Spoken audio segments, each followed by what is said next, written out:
तो मैं वैभव राज आपका स्वागत करता हूं तक्षशिला ट्यूटोरियल के ऑनलाइन चैनल पे। दोस्तों आज हम लोग बात करेंगे क्लास 12 के फिजिक्स के चैप्टर नंबर 13 के बारे में, जिसका नाम है नाभिक। अब दोस्तों इसमें हम लोग अपना 5 लेक्चर कंप्लीट कर चुके हैं। आज हम लोग बात करेंगे अपने नेक्स्ट लेक्चर की, मतलब लेक्चर 13.6 की। दोस्तों आज का सेशन हमारा स्टार्ट होगा एक क्वेश्चन से। देखिए दोस्तों क्वेश्चन में क्या बोल रहे हैं, क्रमानुसार 1 और 27 यानी कि 27 द्रव्यमान संख्या वाले दो नाभिकों की त्रिज्याओं का अनुपात ज्ञात करना है। ठीक है, आपको पता है यहां पे दो तत्वों की बात हो रही है, तो आइए सबसे पहले इसका सॉल्यूशन हम लोग देखते हैं। ठीक है, यहां पे दो नाभिक हैं। ठीक है, पहला नाभिक का द्रव्यमान संख्या कितनी है 1, तो द्रव्यमान संख्या को हम लोग ए से लिखते हैं, है ना। तो पहले नाभिक की द्रव्यमान संख्या को A1 लिखेंगे और दूसरे नाभिक की द्रव्यमान संख्या को A2 लिखेंगे। ठीक है, अच्छा अभी समझिएगा भाई, पहले नाभिक की द्रव्यमान संख्या 1 है, यानी कि A1 की वैल्यू कितनी है 1 है, और दूसरे नाभिक की द्रव्यमान संख्या कितनी है 27 है, यानी कि A2 की वैल्यू कितनी है 27 है। ठीक है, तो दो नाभिक हैं, पहले नाभिक की द्रव्यमान संख्या 1 है, दूसरे नाभिक की द्रव्यमान संख्या 27 है। ठीक है, A1 is equal to 1 and A2 is equal to 27। अभी आपको क्या पूछा गया है, आपको बोला जा रहा है कि ये दोनों नाभिकों की त्रिज्याओं का अनुपात ज्ञात कीजिए। ठीक है, ध्यान रखिएगा, पहले आपको पहले नाभिक के बारे में बोला जा रहा है, बाद में आपको सेकेंड नाभिक की इंफॉर्मेशन दी जा रही है, तो आपको R1 अनुपात R2 निकालना है। ठीक है, चलिए आपको क्या निकालना है, R1 बटे R2 की वैल्यू, यानी कि R1 बाई R2 की वैल्यू कितनी होगी आपको ये फाइंड आउट करनी है। ठीक है, तो दोस्तों आपको पता है कि एक टॉपिक हमने पढ़ा था, ठीक है, जिसमें ये बात बताई गई थी कि किसी नाभिक का आकार, यानी कि उसका आयतन कह लीजिए या उसकी त्रिज्या कह लीजिए, ठीक है, वो कैसे द्रव्यमान संख्या पर किस प्रकार से निर्भर करती है। उसका एक फॉर्मूला था, क्या था कि किसी भी नाभिक की त्रिज्या r जो होती है वो R0 इंटू a की पावर 1/3 के बराबर होती है। ठीक है, अब लिखेंगे पहले नाभिक के लिए क्या हो जाएगा, पहले नाभिक की त्रिज्या को हमने R1 मान लिया है, R0 तो कांस्टेंट है, इंपीरिकल कांस्टेंट, वो तो सेम होगा। ठीक है, तो R की जगह R1 रख दिया, R0 की जगह R0 ही रहेगा क्योंकि R0 कांस्टेंट है। ठीक है, और बात करेंगे अगर हम लोग पहले नाभिक की, तो पहले नाभिक के लिए द्रव्यमान संख्या A1 है, तो A1 की पावर कितनी हो जाएगी 1/3 हो जाएगी। इक्वेशन नंबर 2 है। ठीक है, अभी बात करेंगे हम लोग दूसरे नाभिक के लिए।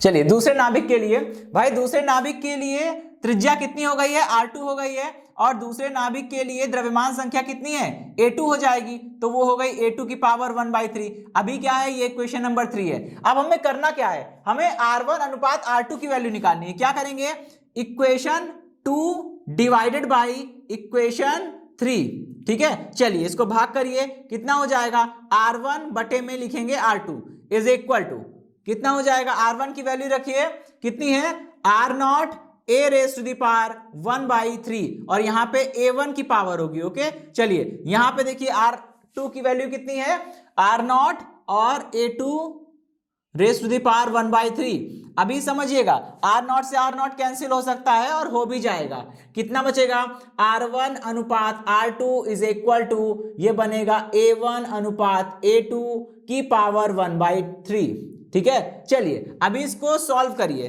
कितना हो जाएगा ये R1 बटे R2 इज इक्वल टू, भाई A1 अनुपात A2, A1 की वैल्यू कितनी है 1, A2 की वैल्यू कितनी है 27, पावर कितनी है 1/3। इसको अगर आप सॉल्व कर लेंगे तो कितना आ जाएगा R1 बटे R2 इज इक्वल टू कितना हो गया ये 1/3। ठीक है, चलिए तो ये तो हो गया आपका इस क्वेश्चन का हल। ठीक है, कितना इजी है, देखिए आपको दो नाभिकों के लिए द्रव्यमान संख्या A1 A2 का मान दिया है, आपको नाभिकों की त्रिज्याओं का अनुपात निकालना है, यानी कि R1 बटे R2 की वैल्यू निकालनी है, वो आपने यहां से निकाल लिया। ठीक है, इसी के साथ ये क्वेश्चन समाप्त हुआ। अब हम लोग बढ़ेंगे और बात करेंगे अपने नेक्स्ट क्वेश्चन के बारे में। ये क्वेश्चन में क्या बोल रहे हैं, एक रेडियोधर्मी नाभिक का मतलब क्या होता है वो मैं आपको बता चुका हूं। ठीक है, रेडियोधर्मिता या रेडियो सक्रियता का गुण क्या होता है ये मैं बता चुका हूं, कि जब कोई अस्थायी नाभिक अपने भीतर से अल्फा कण, बीटा कण या गामा किरणों को उत्सर्जित करने के बाद किसी स्थायी नाभिक में परिवर्तित हो जाता है, तो वह नाभिक या वह तत्व क्या कहलाता है, रेडियो सक्रिय तत्व या रेडियोधर्मी तत्व कहलाता है। और उसके इसी गुण को, कौन से गुण को, कि वो अल्फा बीटा या गामा किरणों का उत्सर्जन कर रहा है, इसी गुण को हम लोग क्या बोलते हैं, रेडियो सक्रियता या रेडियोधर्मिता। तो कोई एक ऐसा नाभिक है जो अल्फा बीटा गामा किरण निकाल सकता है, मतलब वो रेडियो एक्टिव है या रेडियो सक्रिय है, या फिर आप रेडियोधर्मी है ऐसा बोल सकते हैं। ठीक है, तो एक रेडियोधर्मी नाभिक है, उसका नाम है ए। ठीक है, वो निम्न क्रम से विघटित हो रहा है। ठीक है, कैसे, पहले वो तत्व ए था, उसमें से एक अल्फा कण निकल गया। एरो के ऊपर जो अल्फा लिखा है इसका मतलब एक अल्फा कण निकल गया। एक अल्फा कण निकलने के बाद कितना, ये किसमें परिवर्तित हो गया, A1 में। ठीक है, फिर उसमें से एक बीटा कण निकल गया। और आपको पता है बीटा कण तो दो प्रकार के होते हैं, बीटा कण में इलेक्ट्रॉन भी आता है, पॉजिट्रॉन भी आता है। लेकिन अगर बीटा के ऊपर माइनस लगाओ तो इसका मतलब क्या होता है, इसका मतलब है कि बात किसकी हो रही है, इलेक्ट्रॉन की हो रही है। ठीक है, और अगर बीटा के ऊपर प्लस लगाए तो समझ लीजिए बात किसकी हो रही है, पॉजिट्रॉन की हो रही है। ठीक है, तो यहां पे इस चीज, ये इसका संकेत होता है। यहां पे देखिए बीटा माइनस लिखा है, इसका मतलब A1 में से एक इलेक्ट्रॉन निकला है, बीटा कण के रूप में इलेक्ट्रॉन निकला है, और वो किस में बदल गया, A2 में बदल गया। अभी A2 से फिर एक अल्फा कण निकला और वो किसी दूसरे नाभिक में A3 में बदल गया। अब A3 से गामा किरण निकली और उसके बाद वो A4 में परिवर्तित हो गया। फाइनली आपको बताना क्या है, यदि A की द्रव्यमान संख्या 180 हो, परमाणु क्रमांक 72 हो। ठीक है, अगर जो A तत्व है, शुरुआत में जो तत्व था उसका द्रव्यमान संख्या कितनी हो, 180 हो, और परमाणु क्रमांक 72 हो, तो A4 के लिए द्रव्यमान संख्या एवं परमाणु क्रमांक क्या होंगे ये आपको बताना है। ठीक है, चलिए स्टार्ट करते हैं। क्वेश्चन बड़े ही इजी हैं। ठीक है, इस तरह के क्वेश्चन आएंगे एग्जाम में, आपको 2 नंबर देके जाएंगे। और कमाल की बात तो यह है कि आपको केवल एक लाइन लिखनी है बस। ठीक है, केवल एक लाइन में ये क्वेश्चन खत्म हो जाएंगे। देखिए, पहले तो आप ये बताइए कि ए के लिए परमाणु क्रमांक कितना दिया हुआ है, 72।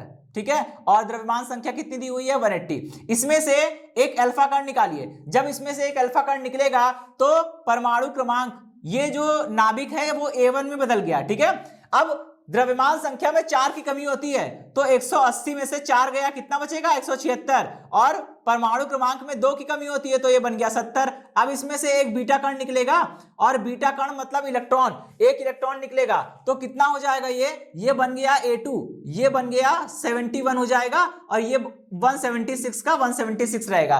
क्योंकि जब बीटा कण के रूप में इलेक्ट्रॉन निकलते हैं तो द्रव्यमान संख्या में कोई परिवर्तन नहीं होता, परंतु परमाणु क्रमांक में 1 की वृद्धि हो जाती है।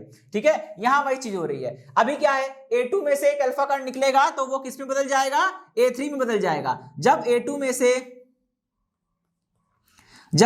से अल्फा कण निकला तो वो A3 में बदल गया, और अल्फा कण निकलेगा तो फिर से क्या होगा, 4 की कमी, द्रव्यमान संख्या में 4 की कमी होगी, यानी ये 176 से कम होके 172 हो जाएगा, और द्रव्यमान संख्या में 2 की कमी होगी तो ये 69 बन गया।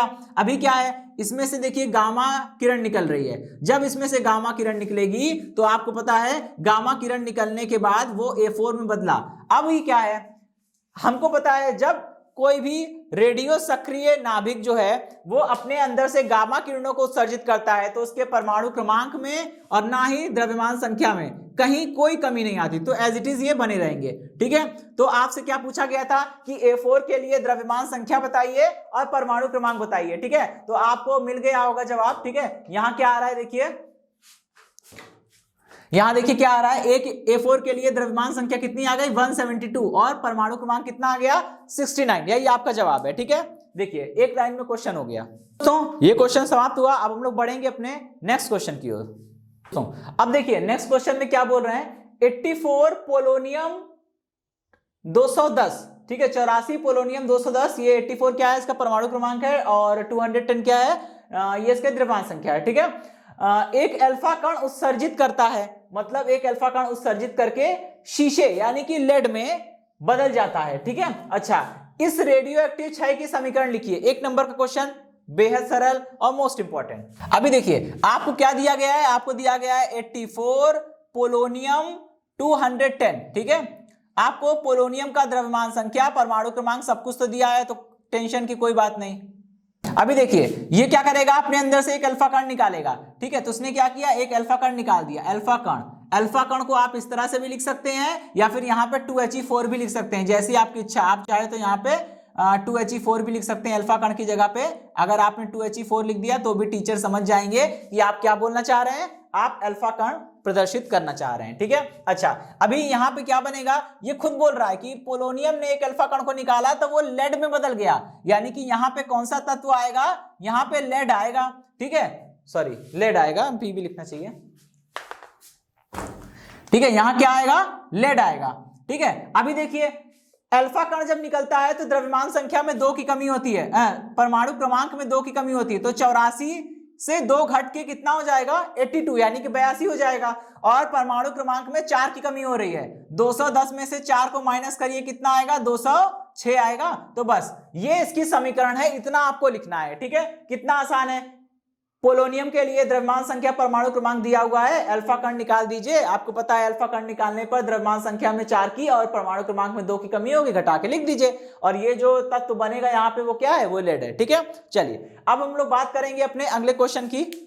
चलिए दोस्तों, अब हम लोग बात करेंगे अपने अगले क्वेश्चन के बारे में। देखिए हमारे नेक्स्ट क्वेश्चन में क्या है, 90 थोरियम 232 यानी कि 90 थोरियम 232 के द्रव्यमान के विघटन की श्रृंखला में। ठीक है, ये जो थोरियम है वो क्या हो रहा है, डिके हो रहा है, उसका मतलब वो रेडियो धर्मी पदार्थ है, वो अपने भीतर से अल्फा बीटा या गामा किरणों का उत्सर्जन करेगा और वो लगातार दूसरे नाभिकों में परिवर्तित होता रहेगा। ठीक है, ये उसकी एक विघटन श्रृंखला है। जब कोई तत्व एक से ज्यादा कणों को निकालता है तो उसकी इस पूरी प्रक्रिया को हम लोग विघटन श्रृंखला बोलते हैं। ठीक है, मतलब कंटिन्यूअसली 1 by 1 कोई ना कोई कण उसमें से निकलता जा रहा है। ठीक है, तो थोरियम के विघटन की श्रृंखला में कितने, यहां समझिएगा 6 अल्फा कण है। ठीक है, 6 अल्फा कण और 4 बीटा कण निकल रहे हैं। ठीक है, अच्छा अब यहां पे दे रखा है कि बीटा कण के नाम पर क्या निकलेगा, इलेक्ट्रॉन निकलेगा, क्योंकि यहां पे बीटा माइनस लिखा है, क्योंकि यहां पे बी माइनस लिखा है, इसलिए इलेक्ट्रॉन है। ठीक है, मैं पहले भी बता चुका हूं आपको। तो अंतिम विघटन उत्पाद की द्रव्यमान संख्या एवं परमाणु क्रमांक क्या होंगे। अंतिम विघटन उत्पाद का मतलब होता है, आपको पता है कोई भी कण अल्फा बीटा या गामा किरणें निकालता है तो वो दूसरे नाभिकों में परिवर्तित होता रहता है। ठीक है, अंतिम विघटन उत्पाद का मतलब है कि लास्ट में, एकदम लास्ट में जब वो स्थायी नाभिक में बदल जाएगा तब उसका द्रव्यमान क्या होगा, उसकी परमाणु क्रमांक क्या होगा, आपको ये बताना है। ठीक है, चलिए देखिए वैसे ये क्वेश्चन थोड़ा सा लेंदी है, इसलिए आपको ये 2 मार्क्स में या 3 मार्क्स में मिलेगा और है सरल लेकिन। ठीक है, अब आप इसको 2 स्टेप में करिए तो आपको थोड़ा और ज्यादा इजी होगा। पहले क्या करिए, पहले इस थोरियम में से ये पता लगाइए कि अगर इस थोरियम में से 6 अल्फा कण निकल जाएंगे तो क्या तत्व बनेगा या उसका परमाणु क्रमांक क्या होगा। ठीक है, अच्छा फिर ये निकालेंगे कि अगर 4 बीटा कण निकल जाएंगे तो फिर क्या बनेगा। तो चलिए 1 by 1 करते हैं। सबसे पहले तो ये बताइए कि अगर एक अल्फा कण निकलता है, ठीक है, एक अल्फा कण निकलता है तो परमाणु क्रमांक में 2 की कमी होती है और द्रव्यमान संख्या में 4 की कमी होती है। तो अगर हम 6 अल्फा कण निकालेंगे, समझिएगा अगर 6 अल्फा कण आप निकाल रहे हो तो द्रव्यमान संख्या में 12 की कमी होगी और परमाणु क्रमांक में 6 चौके 24 की कमी होगी। ठीक है, द्रव्यमान संख्या में 24 की और परमाणु क्रमांक में 12 की। चलिए स्टार्ट करते हैं। सबसे पहले यहां लिखेंगे 90 थोरियम 232। इसमें से क्या हुआ, इसमें से आपको 6 अल्फा कण निकालने हैं, तो यहां पे लिखेंगे 6 2He4। ठीक है, मतलब 6 अल्फा कण निकल गए। अच्छा यहां बचेगा क्या, अब आइए देखिए 6 अल्फा कण निकलेंगे तो परमाणु क्रमांक में 12 की कमी होगी। 90 में से 12 को माइनस करिए, कितना आएगा, 78। ठीक है, 90 में से 12 को माइनस किया, 78 आ गया। ठीक है, अभी द्रव्यमान संख्या में 24 की कमी करनी है, 24 की कमी करिए, कितना हो जाएगा, ये हो जाएगा 208। अब प्रॉब्लम यहां पे उठती है कि अगर आप इस तत्व को पहचान पा रहे हैं, अगर आपको समझ में आ रहा है कि 78 परमाणु क्रमांक कौन से तत्व का होता है, तब तो ठीक है। मान लीजिए अगर आप नहीं पहचान पा रहे हैं कि 78 परमाणु क्रमांक कौन से तत्व का होता है, तो यहां पे आप x लिख दीजिए। ठीक है, हमने जहां पे x लिख दिया, इसका मतलब यहां पे कोई तत्व है, उसका नाम हम नहीं जानते। ठीक है, यहां पे तत्व के नाम से मतलब नहीं है, उसके परमाणु क्रमांक और द्रव्यमान संख्या आपको निकालनी है, जो कि आप वैसे भी निकाल लेंगे। तो अगर तत्व का नाम ना समझ में आ रहा हो तो वहां पे आप x y z ऐसे करके यूज कर सकते हैं। ठीक है, अभी क्या होगा, इसमें से फिर से अल्फा कण निकलेगा, कह रहा हूं इसमें से अभी क्या निकलेंगे, फिर से बीटा कण निकलेंगे, क्योंकि 6 अल्फा कण निकलने थे वो तो निकल गए। अब 4 बीटा कण निकलेंगे। ठीक है, 6 अल्फा कण यहां निकल चुके, अब 4 बीटा कण निकलेंगे। ये जो आपका तत्व बना है इसमें से फिर से 4 बीटा कण को निकालना है, ठीक है। तो ध्यान रखिएगा, मैं स्टार्ट करता हूं। ये है 78x 208, ठीक है। इसमें से क्या है, इसमें से आपके 4 बीटा कण निकलेंगे, तो आप इसे इस तरह से लिख सकते हैं -1 बीटा 0। आपको पता है कि अगर एक बीटा कण निकलता है, एक बीटा कण मतलब एक इलेक्ट्रॉन अगर निकलता है, बीटा कण में 2 लोग होते हैं ना, पॉजिट्रॉन इलेक्ट्रॉन दोनों, तो आपको मेंशन करना पड़ेगा कि आप किसकी बात कर रहे हैं। अगर एक इलेक्ट्रॉन निकलता है, ठीक है, बीटा कण के रूप में एक इलेक्ट्रॉन निकलता है, तो परमाणु क्रमांक में 1 की वृद्धि होती है और द्रव्यमान संख्या में कोई भी वृद्धि नहीं होती, ठीक है। तो अगर 4 बीटा कण निकलेंगे तब क्या होगा, 4 बीटा कण निकलेंगे तो द्रव्यमान संख्या में 4 की द्रव्यमान संख्या में कोई वृद्धि नहीं होगी, परमाणु क्रमांक में 4 की वृद्धि होगी। बस आपको भी यही करना है। अब देखिए, इसमें से 4 बीटा कण निकले तो होगा क्या कि इसके परमाणु क्रमांक में 4 की वृद्धि हो जाएगी, 78 से बढ़कर ये 82 हो जाएगा, ठीक है। अच्छा, और द्रव्यमान संख्या कितनी हो जाएगी इसकी द्रव्यमान संख्या में कोई भी चेंज नहीं होगा, तो वो 208 ही रहेगा। अच्छा, अभी 82 परमाणु क्रमांक किसका होता है, अगर आपको समझ में आ रहा है तो ठीक, नहीं तो आप Y लिख दीजिए। वैसे 82 परमाणु क्रमांक लेड का होता है, तो ये हो गया Pb, ठीक है। चलिए, तो ये क्वेश्चन तो समाप्त हुआ दोस्तों, ठीक है। अब हम लोग बढ़ेंगे अपने नेक्स्ट टॉपिक की ओर, देखते हैं हमारा नेक्स्ट टॉपिक क्या है।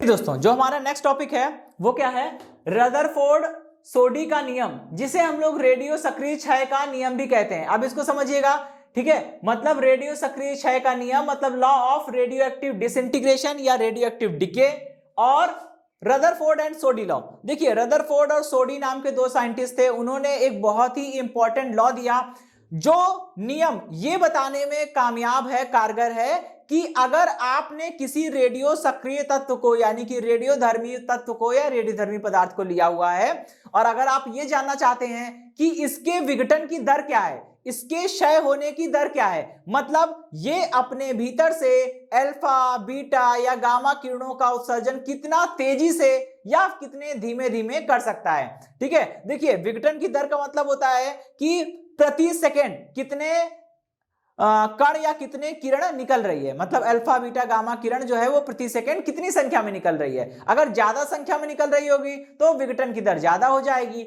अगर कम संख्या में निकल रही होगी तो विघटन की दर कम हो जाएगी। इस चीज को समझने का केवल और केवल एक ही नियम है, वो है रदरफोर्ड और सोडी का लॉ, ठीक है। ये 3 मार्क्स में आता है, इसको समझिएगा। ये केवल यहीं पे काम नहीं आएगा, ये आगे न्यूमेरिकल्स में बहुत ज्यादा काम आने वाला है, ठीक है। और इसको समझिएगा, ये यहां से सही मायने में रेडियो एक्टिविटी यानी कि रेडियो सक्रियता जो हम लोग पढ़ रहे थे वो सही मायने में यहां से शुरू हो रही है, ठीक है। क्योंकि इतना तो आपने छोटे क्लास में पढ़ा होगा कि अगर अल्फा कण निकलेगा, बीटा कण निकलेगा या गामा किरण निकलेगी तो क्या क्या चेंजेस होंगे परमाणु क्रमांक में और द्रव्यमान संख्या में, वो सब तो एकदम मामूली सी बात थी जो आपने पहले भी पढ़ी होगी। लेकिन यहाँ पे अभी जो टॉपिक हम लोग पढ़ने जा रहे हैं वो आपने पहले नहीं पढ़ा होगा, वो इंपॉर्टेंट है, उसको समझिएगा। ये आगे बड़े बड़े डेरिवेशंस को कनेक्ट करने में मदद करता है, और साथ ही साथ इसकी फॉर्मूले पे, इसके नियम के आधार पे 3 मार्क्स के, और कभी कुछ क्वेश्चंस लेंथी होते हैं तो 5 मार्क्स के भी आपको न्यूमेरिकल देखने को मिलेंगे, ठीक है। तो इसको समझिएगा, क्योंकि आगे अदर डेरिवेशन में और न्यूमेरिकल में दोनों जगह ये आपको हेल्प करने वाला है, ठीक है। चलिए स्टार्ट करते हैं। सबसे पहले तो ये जान लीजिए कि ये है क्या, ठीक है। रदरफोर्ड और सोडी ने कहा कि किसी भी पदार्थ के विघटन की जो दर होती है, ठीक है, वो उस समय शेष अस्थायी नाभिकों की संख्या के अनुक्रमानुपाती होती है, ठीक है। इस बात को समझिएगा। मान लीजिए किसी तत्व में शुरुआत मतलब जब t बराबर 0 था तो उस तत्व में कितने नाभिक अस्थायी थे, n0 संख्या में अस्थायी नाभिक थे, ठीक है, ठीक है। जब t बराबर 0 था तो उस तत्व में n0 अस्थायी नाभिक थे, ठीक है, उस पदार्थ में, ठीक। लेकिन जब कुछ समय बीत गया, t बराबर t हो गया, कुछ समय बीत गया तो उसमें कुछ अस्थायी नाभिक तो अपने भीतर से अल्फा, बीटा और गामा किरणों का उत्सर्जन कर चुके होंगे और किसी स्थायी नाभिक में बदल गए होंगे,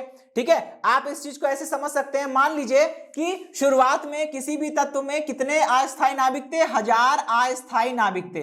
इस बात को समझिएगा, ठीक है, 1000 अस्थायी नाभिक थे। अभी क्या हुआ, कुछ समय बीत गया, जैसे ही कुछ समय बीत जाएगा ठीक है, जैसे ही कुछ समय बीत जाएगा, मान लीजिए टी समय के बाद, अब टी समय कुछ भी हो सकता है, 5 सेकंड, 10 सेकंड, ठीक है, कुछ समय बीतने के बाद आपने देखा कि 200 नाभिक, ठीक है, 200 नाभिक तो अपने भीतर से अल्फा बीटा और गामा किरणों का उत्सर्जन करके किसी स्थायी नाभिक में बदल गए। तो 200 नाभिकों को तो स्थायित्व प्राप्त हो गया, 200 नाभिक तो स्थायी हो गए। अब कितने अस्थायी बचे, कैसे निकालेंगे? शुरुआत में कितने अस्थायी थे? 1000। 2 अस्थायी नाभिक जो है वो स्थायी नाभिक में बदल गए। कितने अस्थायी बचे? वो बचे हैं 800। तो 800 अस्थायी नाभिक जो है वो आपके बचे रह गए। ठीक है, इस चीज को समझिएगा, 800 अस्थायी नाभिक जो है वो बचे रह गए हैं, बस बात खत्म। तो रदरफोर्ड सोडी ने कहा कि अगर किसी भी तत्व में शुरुआत में n0 अस्थायी नाभिक थे और कुछ समय बीतने के बाद केवल n अस्थायी नाभिक बचे हैं, बाकी सारे नाभिक जो है वो स्थायित्व को प्राप्त कर चुके हैं, तो इस केस में क्या होगा? t समय पर अगर आप देखेंगे तो केवल n अस्थायी नाभिक बचे हैं। तो रदरफोर्ड सोडी ने कहा कि किसी भी क्षण किसी रेडियो सक्रिय पदार्थ के विघटन की जो दर होती है वो उस समय शेष अस्थायी नाभिकों की संख्या के अनुक्रमानुपाती होती है। ठीक है, चलिए अभी हमने यहां क्या लिखा है, जो मैंने अभी आपको शब्दों में बोला उसी को यहां पे संकेतों के रूप में लिख दिया गया है। ठीक है, रेडियो सक्रिय पदार्थ के विघटन की दर अनुक्रमानुपाती है किसके? शेष अस्थायी नाभिकों की संख्या के। ठीक है, t बराबर 10 सेकंड या 15 सेकंड बीत जाने के बाद जितने अस्थायी नाभिक बचेंगे उसके विघटन की दर उसी के अनुक्रमानुपाती होगी। इसका एक मतलब हमें समझ में आ रहा है, आप भी ये चीज समझ सकते हैं। शुरुआत में जब ज्यादा संख्या में अस्थायी नाभिक थे तो विघटन की दर ज्यादा होगी, यानी शुरुआत में कोई भी रेडियो सक्रिय पदार्थ बहुत तेजी से विघटित होना शुरू हो जाएगा। लेकिन जैसे जैसे समय बीतता जाएगा विघटन के कारण क्या होगा? वो अस्थायी नाभिक स्थायी नाभिक में परिवर्तित होते रहेंगे, और जब अस्थायी नाभिक लगातार स्थायी नाभिक में परिवर्तित हो रहे हैं तो अस्थायी नाभिकों की संख्या कम नहीं हो जाएगी। वो जैसे ही अस्थायी नाभिकों की संख्या कम होती जाएगी वैसे वैसे विघटन की दर भी कम होती जाएगी, क्योंकि दोनों अनुक्रमानुपाती हैं। इसीलिए कहते हैं कि यह विघटन की प्रक्रिया अनंत काल तक चलती रहेगी और यह विघटन होता ही रहेगा।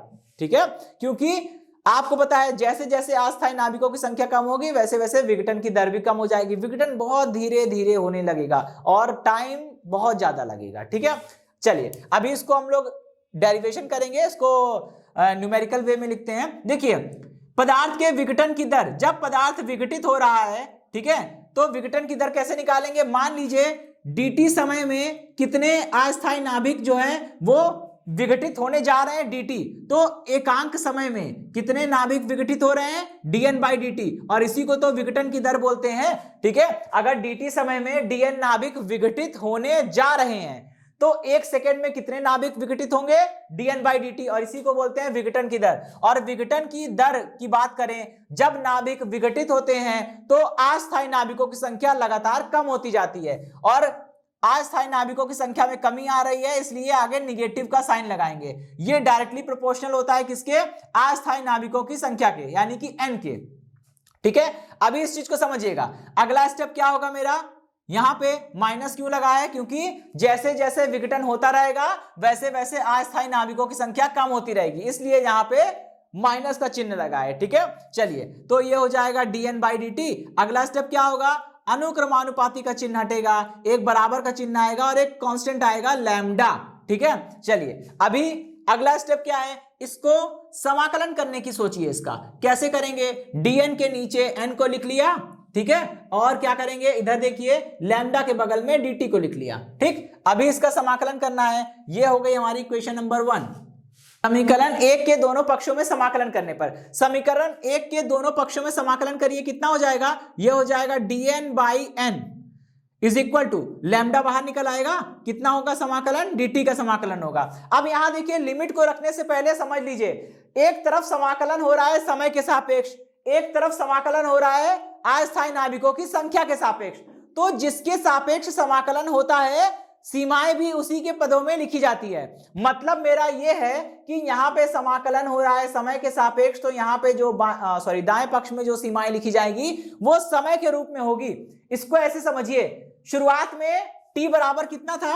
0 था, है ना, और लास्ट में जब हमने मेजरमेंट खत्म किया तो समय कितना हो चुका था, टी था।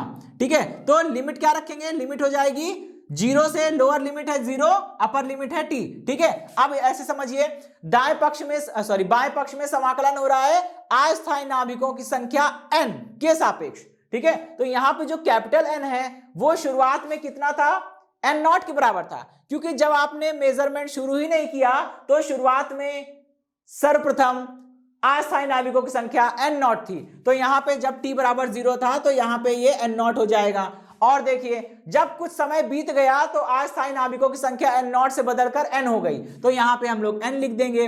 अब इसको सॉल्व करिए, माइनस हो गया, ये कितना बन जाएगा, log n, ठीक है, टू द बेस e। और इस पे लिमिट कितनी हो जाएगी, लिमिट लगा दीजिए, लोअर लिमिट को नीचे, अपर लिमिट को ऊपर, इज इक्वल टू यहां से लैम्डा और dt का समाकलन करेंगे तो कितना हो जाएगा, t हो जाएगा, और लोअर लिमिट नीचे, अपर लिमिट ऊपर। ठीक है, अभी देखिए इसमें यहां पे सीमाएं रखने का प्रयास करिए, माइनस साइन को बाहर ही रहने दीजिए। तरीका होता है कि लोअर लिमिट पहले लिखेंगे फिर माइनस लगा के अपर लिमिट पहले लिखेंगे फिर माइनस लगा के लोअर लिमिट लिखेंगे। यहां ध्यान रखिए, समाकलन n के सापेक्ष हुआ है तो सीमाओं को भी n की जगह पे रखना पड़ेगा। एक बार n की जगह पे उच्च सीमा रखेंगे, रखिए जरा, कितना हो जाएगा, ये हो जाएगा log to the base e, और ये है देखिए उच्च सीमा n है, n की जगह पे वापस n रखेंगे तो इत्तेफाक से वही चीज लौट कर आ रही है, लेकिन अभी माइनस लगाएंगे। अब निम्न सीमा रखने की बारी आ गई। ठीक है, किसकी बारी आ गई, निम्न सीमा रखने की बारी आ गई, समझिएगा। अब हम क्या करेंगे, n के सापेक्ष समाकलन हुआ है तो यहां पे n को हटाएंगे और उसकी जगह पे निम्न सीमा n नॉट रखेंगे। तो जब n को हटा के n नॉट रखेंगे तो कितना बन जाएगा, ये बन जाएगा log to the base e, और ये बन गया n नॉट। ठीक है, इज इक्वल टू में यहां देखिए लैम्डा, जब t की जगह एक बार t रखेंगे तो कितना हो जाएगा, ये हो जाएगा t, फिर माइनस लगाएंगे, लोअर लिमिट रखेंगे तो t की जगह 0 रखेंगे तो 0 हो जाएगा। ठीक है, अब इसको सॉल्व करिए, माइनस साइन को अंदर भेजिए, कितना बनेगा, log n नॉट, ठीक है, to the base e minus log n to the base e is equal to lambda t। ठीक है, यहां समझिएगा कितना बन जाएगा, ये बन जाएगा log n नॉट अपॉन में n to the base e is equal to lambda t। ठीक है, अभी क्या करेंगे, आपको log हटाना है, तो log हटाने का तरीका क्या होता है, दोनों तरफ आप e की पावर ले लीजिए, यहां पे लिखिए e की पावर log n नॉट बटे में n to the base e is equal to e की पावर लैम्डा t। ठीक है, यहां से क्या बनेगा, ये बन जाएगा n नॉट अपॉन में n is equal to e की पावर लैम्डा t। ठीक है, यहां से फाइनल जो निष्कर्ष निकलेगा वो क्या निकलेगा, n इज इक्वल टू, यहां से देखिए फाइनल निष्कर्ष क्या निकलेगा, n की वैल्यू निकाल रहा हूं ना मैं, तो n को इधर ले जा रहा हूं, ये e की power lambda t n not के अपॉन में आ जाएगा, और फिर ये ऊपर जाएगा तो कितना बनेगा, n is equal to n naught e की पावर माइनस लैम्डा t। ठीक है, ये वो समीकरण है जो रदरफोर्ड सोडी के नियम को परिभाषित करती है। ठीक है, यानी कि रदरफोर्ड सोडी का नियम अगर आपसे शॉर्ट में पूछा जाएगा तो आप केवल स्टेटमेंट लिखेंगे और उसके बाद इस समीकरण को डायरेक्ट लिख देंगे। अगर लॉन्ग में आएगा 5 मार्क्स में तब आपको ये पूरा डेरिवेशन करना पड़ेगा। ठीक है, चलिए दोस्तों, इसी सेशन के साथ ये टॉपिक समाप्त होता है और ये लेक्चर का एंड होता है। इस लेक्चर से जुड़े नोट्स प्राप्त करने के लिए डिस्क्रिप्शन में दिए गए लिंक पर जाके क्लिक कीजिए। ओके दोस्तों, आज के सेशन में इतना ही, मिलता हूं नेक्स्ट सेशन में, धन्यवाद।